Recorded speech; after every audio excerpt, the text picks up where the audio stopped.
Жошы ханның басында екеулеріңіз айтыстыңыз. Ойбай, сонда анау. Соны айтып беріңізші, өз аузыңыздан естейікші. 2014 жылы бір күні Жүрсін ағаға хабарласты осылай. Ұлытауға күллі үкімет адамдар жиналып бір құрылтай өткізейін деп жатыр деді. Алаша ханның басында деді. Сол жерге бір 2-3 пара айтыс керек болып тұр деді. Сен Бекарыспен айтысып берсеші деді. Ол жерде қазы болмайды деді. Жүлде жоқ деді.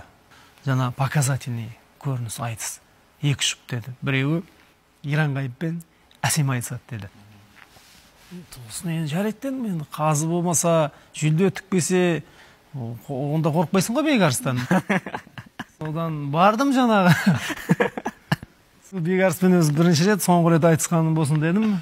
Мен өмірі бір айтысқа бір қырылып, бірінші жұпқа дайын болсам да, екінші жұпқа өмірі дайындалмай барыппын ғой мен айтысқа. Бекарыс ағамен кездесіп сояқтан еттік, бір кезде бастадық айтысты. Айтыстың Жошы ханы Бекарыс келіп отыр дедім. Бекарыс айтты бір кезде, не дейді екен бірдеңе мақсат бұған. Теуіп кетіп, Жошы хан деп мақтап теуіп кетіп жүрмесін. Ақсақ құлан дегендей. Мақсат бұған, ақсақ құлан деп, Бекеңнің ұйқастарының өзі. Алдында анау нелер болған? Конференциялар болған. Ғарифолла Есім ағамыз бастаған керемет профессорлардың бәрі. Алашан ханда жатқан Шыңғыс хан деп бір айтты.